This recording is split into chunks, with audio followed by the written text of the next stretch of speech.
Oui, allô? Yo man, ça te tente-tu d'aller voir le film FNAF avec moi pis des chums? Le film FNAF? Mais de quoi tu parles? C'est quoi FNAF? Tabarnak, comment ça tu sais pas c'est quoi le film FNAF? Tout le monde sait c'est quoi le film FNAF? Hey, t'es-tu en train de me niaiser, mon gros dégueulasse qui pue le cri? Est-ce que c'est vous? Ça, tout le monde dans votre entourage parle de ce film, mais vous avez aucune idée pourquoi ils sont excités pour cette chose? Genre, what the fuck? Pourquoi t'es excité d'aller voir un film où il y a des robots animaux qui ont l'air d'avoir fumé du pot qui essayent de tuer un gardien de sécurité? Hey! Relax là! JD est là. En tant qu'expert en jeux vidéo et gars retraité de sa phase FNAF, je suis le parfait candidat pour t'expliquer la hype derrière ce film pour pas que t'as l'air d'un gros cave quand tu vas aller le voir avec du monde qui s'y connaissent. Fait que let's go! Ah ouais, ça peut aussi servir à ceux qui veulent un petit refresh de la saga FNAF avant d'aller le voir. Ok, premièrement, c'est quoi FNAF? Bon, déjà FNAF c'est une abréviation pour Five Nights at Freddy's, qui est une franchise créée par Scott Cawthon, le premier jeu étant créé en 2014. Ça a rapidement pris de l'ampleur et plusieurs youtubers comme Markiplier, Game Theory ou Dawko ont découvert le jeu et leurs vidéos ont eu beaucoup de succès sur YouTube, ce qui a permis à populariser la série. Man, c'était tellement populaire que même Philippe Laprie savait c'était quoi! Philippe, qu'est-ce que tu fais là? Ben là, je joue à Five Nights at Freddy's! À cause de ça, le créateur a créé plusieurs autres jeux Five Nights at Freddy's, a conçu plein de produits dérivés comme des toutous, des costumes et même des bols de toilette. Et en 2015, la nouvelle qu'un film Five Nights at Freddy's produit par Warner Brothers avait été révélée. Fait que tu comprends que ça fait au moins 8 ans qu'on attend pour ce film? Grim, j'ai eu le temps de finir mon secondaire et mon cégep, apprendre qu'il y a déjà des aliens sur la Terre, puis mourir puis me faire ressusciter. Oui, c'est arrivé. Maintenant que tu connais à FNAF, je vais maintenant t'expliquer brièvement les 6 jeux que je trouve les plus importants avant de regarder le film, parce que sinon ça va prendre une éternité et ça me tente pas de faire une vidéo de 2 heures. Five Nights at Freddy's.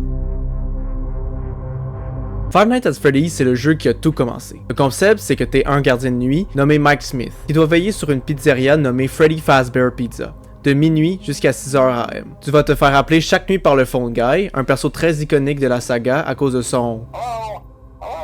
pour t'indiquer brièvement quoi faire pour survivre la nuit. Le problème, c'est qu'il y a des géants robots animaux nommés des animatronics qui, et je quote, get a big quirky pendant la nuit et veulent te tuer. Les animatroniques étant Freddy, Bonnie, Chica, Foxy et Golden Freddy. Donc la seule solution pour survivre jusqu'à 6 AM, c'est de checker les caméras pour voir où sont les animatroniques et quand ils sont trop proches de toi, ferme la porte de sécurité jusqu'à ce qu'ils s'en aillent. Tu dois faire ça pendant 5 nuits tout en gérant ton niveau d'énergie pour ne pas en manquer et mourir. Hey, wow, ça fait tellement peur ce jeu-là! Ouvre une porte, ferme une porte, ouvre la lumière, ferme la lumière.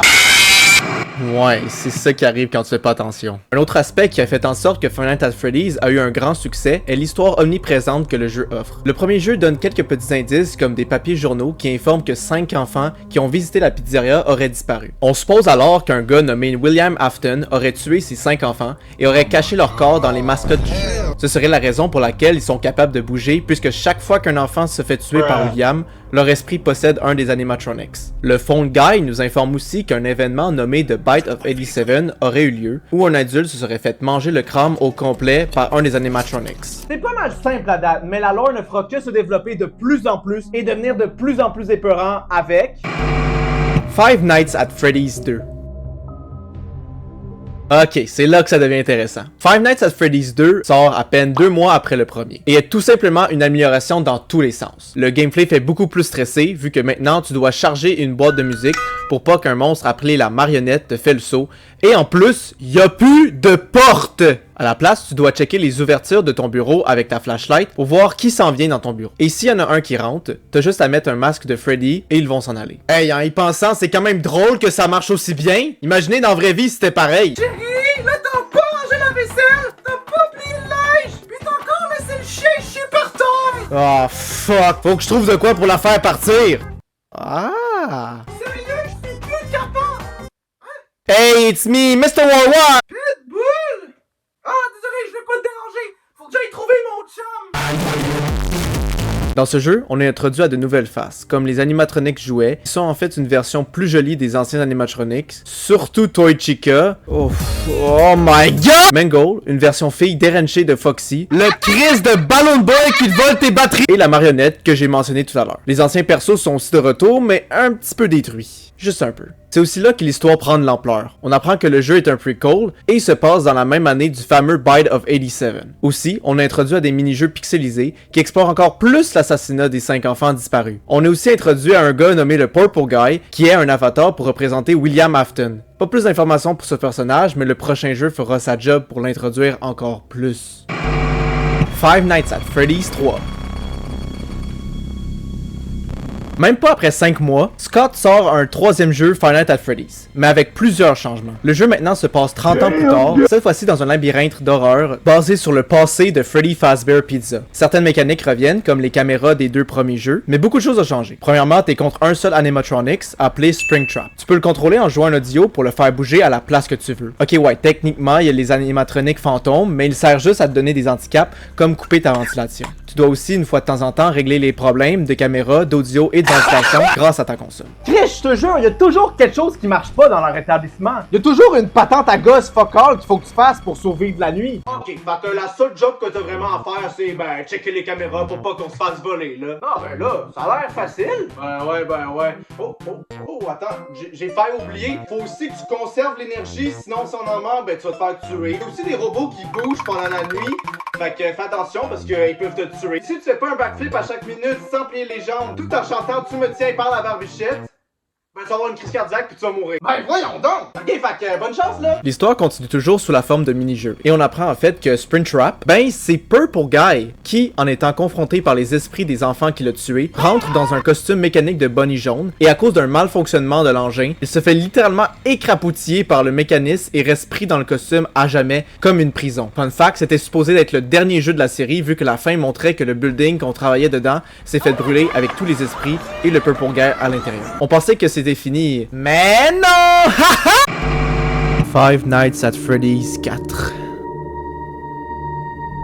Scott Cawthon yoshi son 4e jeu de Five Nights at Freddy's, dans la même année que les 3 autres. Puis celui-là, il est vraiment différent des autres. T'es plus un gardien de sécurité qui regarde les caméras, mais plutôt un petit enfant qui doit survivre la nuit contre une attaque d'animatronics cauchemar. Donc il doit regarder sur son lit, checker sa garde-robe et checker les couloirs de sa maison pour empêcher les animatronics de le tuer. S'il y en a un qui s'approche trop, t'as juste à fermer la porte sur sa gueule puis il va s'en aller. Ouais, même si on l'air très gros et très fort, ils se font quand même cancel par une porte en bois! Salut tout le monde! Oh shit! Oh tabarnak, c'est caché derrière une porte en bois, je peux plus rien faire moi! Ah! Les 4 premières nuits sont très normales, mais vers la 5e nuit, les personnages se font remplacer par un animatronics qui ressemble à Golden Freddy, mais qui est en fait Fredbear, un des premiers animatroniques qui a été créé. Le pourquoi de Fredbear est expliqué pendant les cinématiques interactives du jeu, où l'on suit un petit garçon dans les années 1983 qui a vraiment peur des mascottes des pizzerias, car il se fait intimider par son grand frère en lui faisant peur à chaque fin des mini-jeux. Malheureusement, dans la dernière cinématique, quand le garçon entre enfin dans le resto pour vaincre sa peur, son frère et ses amis sont là et le forcent à aller voir les animatronics de plus près. Mais en l'approchant trop de Fredbear, eh ben... On apprend aussi que ce petit garçon s'appelle le Crying Child, et c'est le fils de William Afton, et c'est l'événement déclencheur qui va transformer William en meurtrier. Une des théories avec ce jeu, c'est qu'on joue en fait dans la tête de cet enfant après l'accident, puisqu'on peut observer plusieurs équipements qu'on pourrait retrouver dans un hôpital dans sa chambre. Et encore une fois, le créateur de la série promet que ce sera le dernier jeu de Five Nights at Freddy's. Même s'il y avait quand même beaucoup de questions non résolues, ça aurait été quand même une très bonne conclusion à cette quadrilogie. Cependant, après un jeu très douteux et une attente de plus d'1 an, le créateur brisera sa promesse. Five Nights at Freddy's Sister Location.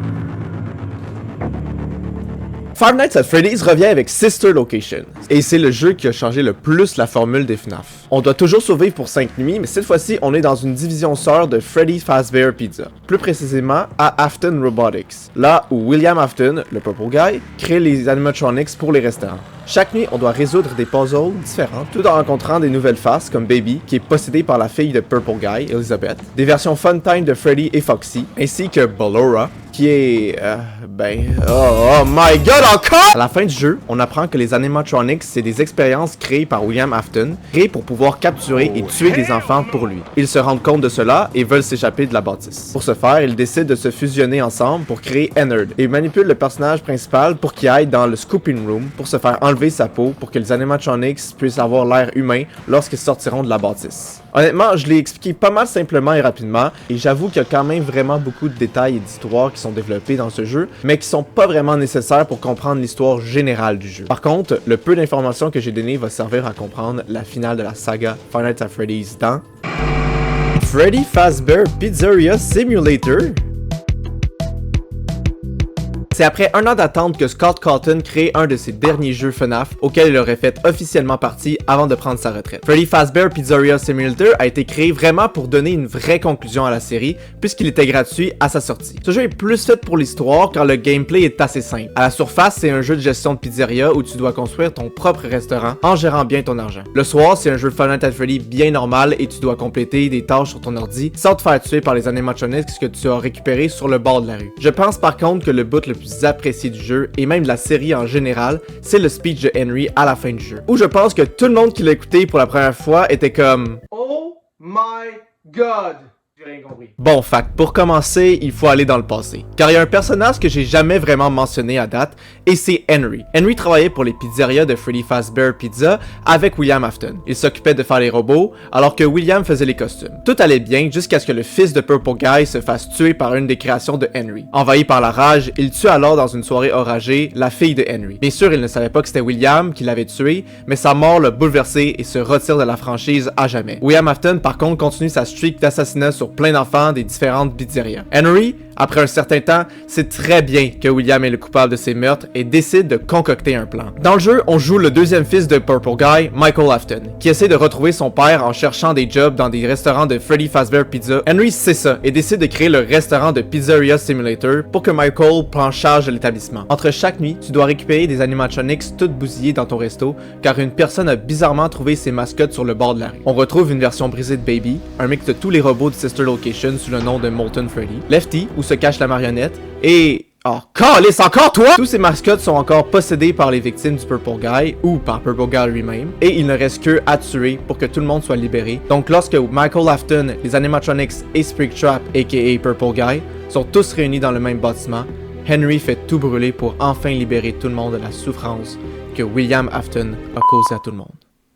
JD, tu vas pas parler de Security Breach ou du jeu VR? Non, pas vraiment. Un, parce que là, la vidéo est ben trop longue. Puis deux, ben ces jeux-là font partie de la saga de Steel Wool, la nouvelle compagnie qui va se charger des jeux FNAF à la place de Scott Cawthon. En plus, l'histoire de ces jeux ont moins rapport avec les 6 premiers jeux, donc ce serait peut-être pour une prochaine fois. Oh my god, wow! Merci de m'avoir expliqué toute la hype derrière ce film-là. Maintenant, je comprends mieux pourquoi tout le monde va aller le voir. Ok, tu vas venir d'abord! Non. Ah ben mon gros con!